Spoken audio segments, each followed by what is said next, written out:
अस्सलाम वालेकुम। आज हम स्टार्ट करेंगे chemistry class 9 chapter 3 atomic structure. Topic understanding atomic models. What are atomic models? Atomic models specifically दिए जाते हैं ताकि हम एक एटम के स्ट्रक्चर और बिहेवियर को स्टडी कर सकें कि ड्यूरिंग केमिकल रिएक्शन वो किस तरह रिएक्ट करते हैं।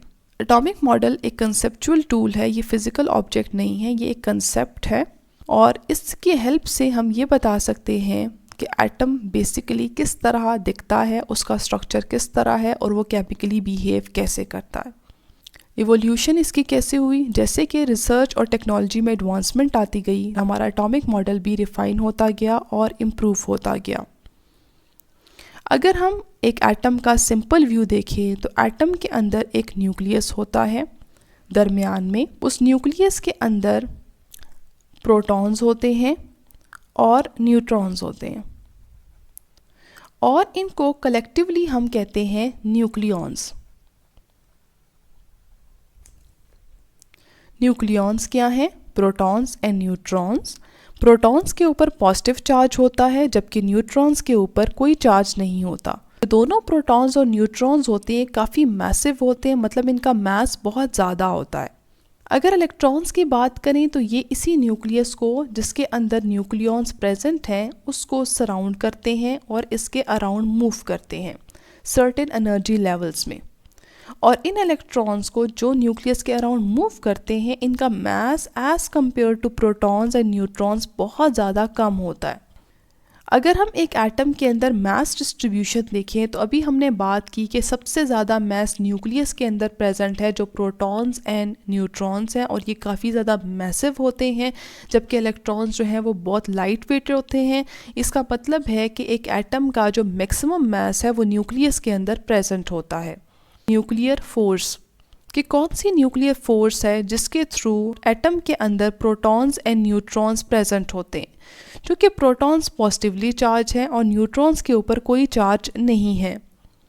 तो फिर कैसे एक न्यूक्लियस के अंदर प्रोटॉन्स प्रेजेंट होते हैं? क्योंकि हम कहते हैं कि सेम चार्जेस एक दूसरे को रिपेल करते हैं और न्यूक्लियस के अंदर पॉजिटिवली चार्ज स्पीशीज प्रेजेंट है, उनको रिपेल करना चाहिए लेकिन उन पर रिपल्जन नहीं होती और वो स्टेबल हैं इतने सालों से।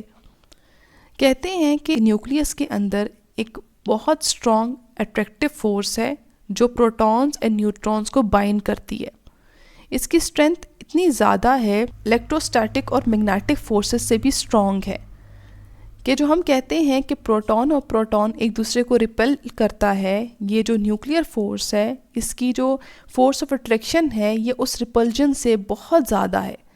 इतनी ज़्यादा है कि इससे जितने भी प्रोटॉन्स और न्यूट्रॉन्स होते हैं न्यूक्लियस में स्ट्रॉन्ग फोर्स के साथ इकट्ठे रह रहे होते हैं, और ये न्यूक्लियर फोर्स बहुत ज़्यादा है, स्ट्रॉन्गर दैन इलेक्ट्रोस्टैटिक या मैग्नेटिक फोर्सेस, जिसकी वजह से ये होल्ड कर रहा है दोनों चीज़ों को न्यूक्लियस के अंदर बहुत अच्छे तरीके से।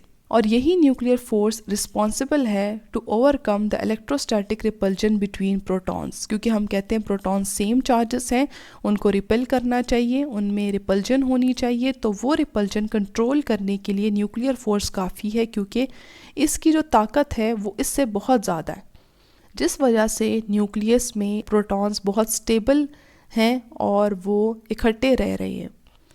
सो this was all about nuclear force. I hope कि आपको ये टॉपिक समझ में आ गया होगा। Thank you so much. अल्लाह हाफिज़।